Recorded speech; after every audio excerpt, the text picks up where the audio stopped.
നമസ്കാരം, വെളിച്ചം ചാനലിലേക്ക് സ്വാഗതം. മകരം രാശിക്കാർ, അതായത് ഉത്രാടം അവസാന 3 പാദം, തിരുവോണം അവിട്ടം ആദ്യ 2 പാദം, മകരം രാശിക്കാരും മകര ലഗ്നക്കാരും അല്പം സൂക്ഷിക്കുന്ന ഒരു കാലമാണ് വരുന്നത്. പ്രത്യേകിച്ച് മകരമാസം മുഴുവൻ ഗ്രഹങ്ങളൊക്കെ പൊതുവെ പ്രതികൂലമായിട്ടൊക്കെ നിൽക്കുകയാണ്. സൂര്യൻ മകരം രാശിയിൽ ജന്മത്തിൽ നിൽക്കുന്നു. കൂടാതെ ചൊവ്വ ഈ ജന്മത്തിൽ നിൽക്കുന്നു. വ്യാഴം 6-ാം ഭാവത്തിൽ പ്രതികൂലമാണ് നേരത്തെ തന്നെ. അപ്പോൾ ഇതിപ്പോൾ പുതിയതായിട്ട് ഈ മകരം മാസമായിട്ട് ബന്ധപ്പെട്ടാണ് വന്നേക്കുന്നത്. അത് തന്നെ ചൊവ്വ 16-ാം തീയതി ജന്മത്തിലേക്ക് വരുന്നു. കൂടാതെ ഞാൻ പ്രത്യേകിച്ച് പറയുന്ന ദിവസങ്ങൾ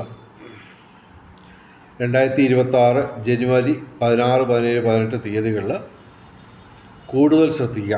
കാരണം ചന്ദ്രൻ പ്രതികൂലമായിട്ട് 12-ാം ഭാവത്തിലാണ് ഈ ദിവസങ്ങളിൽ നിൽക്കുന്നത്. അതിൻ്റെ കൃത്യം ടൈമിങ് പറയുകയാണെങ്കിൽ ജനുവരി 16-ന് രാവിലെ 5:47 AM മുതൽ ജനുവരി 18-ന് വൈകിട്ട് 4:40 PM വരെയുള്ള അത് ചന്ദ്രൻ ധനുരാശിയിൽ 12-ാം ഭാവത്തിൽ നഷ്ടസ്ഥാനത്ത് നിൽക്കുന്നു. അപ്പോൾ അത് ഈ ദിവസങ്ങളിൽ പ്രത്യേകിച്ച് പ്രധാനമായിട്ട് നിങ്ങൾ ശ്രദ്ധിക്കുക. അപ്പോൾ ഈ ജ്യോതിഷം പറയുന്നതിന് ദക്ഷിണ കൊടുക്കുന്ന ഒരു ആചാരമുണ്ട്. ദയവായി ഞങ്ങളുടെ ചാനൽ സബ്സ്ക്രൈബ് ചെയ്യുക ആ ദക്ഷിണയ്ക്ക് പകരമായിട്ട്. അപ്പോൾ അതുകൂടാതെ നിങ്ങളുടെ ജ്യോതിഷപരമായ സംശയങ്ങൾക്ക് ഞാൻ മറുപടി പറയുന്നതാണ്. അപ്പോൾ വാട്സാപ്പിൽ ബന്ധപ്പെടുക, ഫോൺ കോൾ വിളിക്കൽ പകരം വാട്സാപ്പിൽ മെസ്സേജ് അയയ്ക്കുക. എൻ്റെ വാട്സാപ്പ് നമ്പർ 9847291363. അപ്പോൾ ഈ ദിവസങ്ങളിൽ മാത്രമല്ല, ഈ 16, 17, 18 തീയതികളിൽ മാത്രമല്ല, പൊതുവേ മകരമാസം മുഴുവൻ പ്രതികൂലമാണ് പല ഗ്രഹങ്ങളും, പ്രധാനപ്പെട്ട പല ഗ്രഹങ്ങളും. ഇപ്പോൾ സൂര്യൻ, ചൊവ്വ, വ്യാഴം, ബുധൻ, ശിഖി ഇവയൊക്കെ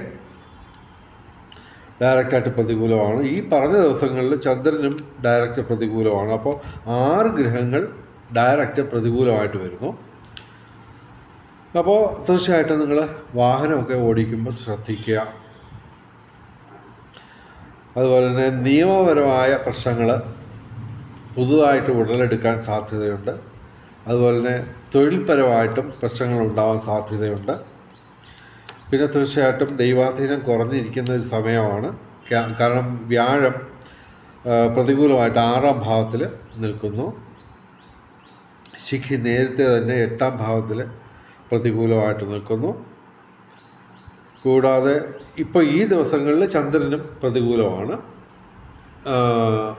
പിന്നെ ബുധൻ 12-ാം ഭാവത്തിൽ സ്ഥാനത്ത് ഇപ്പോൾ നിൽക്കുന്നു. അതുകൂടാതെ ബുധന 17-ാം തീയതി രാവിലെ 10:25 AM ബുധനും ഈ ജന്മത്തിലേക്ക് വരികയാണ്. അപ്പോൾ അങ്ങനെയൊക്കെയുള്ളൊരു പ്രശ്നമുണ്ട്. എങ്കിലും നമ്മുടെ ഒരു നല്ല കാര്യങ്ങൾ പറയാമെന്ന് പറഞ്ഞു കഴിഞ്ഞാൽ ശനിയും ശുക്രനും അനുകൂലമാണ്. അതൊരു വലിയ ആശ്വാസമാണ്. എങ്കിലും ഈ 6 ഗ്രഹങ്ങൾ ഡയറക്റ്റായിട്ട് പ്രതികൂലമായിട്ട് വരുമ്പോൾ നമ്മൾ ശ്രദ്ധിക്കണം. വാഹന അപകടങ്ങൾ ശ്രദ്ധിക്കണം. പിന്നെ ശാരീരിക മാനസിക അസ്വസ്ഥതകൾ ഉണ്ടാവാം. പ്രത്യേകിച്ച് വ്യാഴവും പ്രതികൂലമാണ്. അതിനോടൊപ്പം ഈ സൂര്യനും ചൊവ്വയും കയറി ജന്മത്ത് ഒരുമിച്ച് വരുന്നതാണ് പ്രശ്നം വരുന്നത്. പിന്നെ ശിഖി പ്രതികൂലമാണ്. 2-ാം ഭാവത്തിലാണ് സർപ്പം നിൽക്കുന്നത്. അതും ഗുണദോഷ സമ്മിശ്രമൊന്നും നമുക്ക് തള്ളിക്കളയാൻ പറ്റില്ല. കാരണം അഷ്ടമത്തിലാണ് കേതു. അപ്പോൾ അത് ഇതിനെ സർപ്പത്തിനെ ദൃഷ്ടി ചെയ്യുമല്ലോ എപ്പോഴും. അപ്പോൾ അങ്ങനെയും ഒരു പ്രശ്നമുണ്ട്. കൂടാതെ ഈ ദിവസങ്ങളിൽ ചന്ദ്രനും ഡയറക്റ്റായിട്ട് പ്രതികൂലമാണ്. എങ്കിലും ശനി ഇവിടെ നമുക്ക് അനുകൂലമാണ്, അതൊരു വലിയ ആശ്വാസമാണ്. പിന്നെ ശുക്രൻ ഫെബ്രുവരി 5-ാം തീയതി വരെ മറ്റോ ജന്മത്തിൽ നിൽക്കുന്നത് നല്ലതാണ്, അത്രയും കാഠിന്യം കുറയ്ക്കും. അപ്പോൾ ശനിയും ശുക്രനും നമുക്ക് അനുകൂലമായിട്ട് വരുന്നു. സർപ്പം നമുക്കൊരു ഗുണദോഷ സമ്മിശ്രമായിട്ട് ഫലം പറയാം. എങ്കിലും 6 ഗ്രഹങ്ങൾ ഡയറക്റ്റായിട്ട് പ്രതികൂലമായ ഈ ദിവസങ്ങളിൽ നിങ്ങൾ പ്രധാനമായിട്ട് ശ്രദ്ധിക്കുക. വാഹനം ഓടിക്കുമ്പോൾ ശ്രദ്ധിക്കുക, അതുപോലെ തീപ്പൊള്ളൽ ശ്രദ്ധിക്കുക, അതുപോലെ തന്നെ ശാരീരിക മാനസിക അസ്വസ്ഥതകൾ. പിന്നെ ഉയരങ്ങളിലൂടെ നടക്കുമ്പോൾ നമ്മൾ വീഴ്ച പറ്റാതെ സൂക്ഷിക്കുക. അപ്പോൾ ഇതിനൊക്കെ ഒരു പരിഹാരം തീർച്ചയായിട്ടും ഉണ്ട്. ഈശ്വരനായിട്ട് ചേർന്ന് നിൽക്കുക, അതാണ് ഏറ്റവും മുഖ്യം. അതായത് ഈ ദിവസങ്ങളിലെല്ലാം ശിവക്ഷേത്രത്തിൽ, അതായത്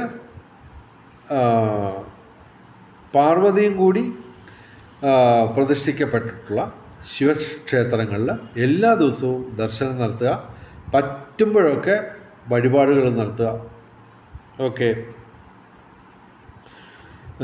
അത് കൂടാതെ ശിവക്ഷേത്രത്തിൽ കൂടാതെ നമ്മൾ ചൊവ്വാഴ്ച മുരുകന്, അതായത് ശിവക്ഷേത്രത്തിൽ തന്നെ മിക്കവാറും മുരുകനും കാണും, മുരുകൻ സുബ്രഹ്മണ്യൻ, ഓക്കെ, വഴിപാട് നടത്തുക.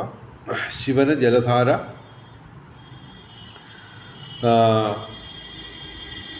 മുരുകന് അഥവാ സുബ്രഹ്മണ്യന് പാലഭിഷേകം അല്ലെങ്കിൽ ഭസ്മാഭിഷേകം. പിന്നെ വ്യാഴാഴ്ച മഹാവിഷ്ണുവിന് തുളസിമാല. തിങ്കളാഴ്ച ശിവക്ഷേത്രത്തിലെ ശിവന് ജലധാര. ബുധനാഴ്ച ശ്രീകൃഷ്ണന് വഴിപാടുകൾ നടത്തുക, തൃക്കൈവെണ്ണ കൊടുക്കാം, കദളിപ്പഴം കൊടുക്കാം. പിന്നെ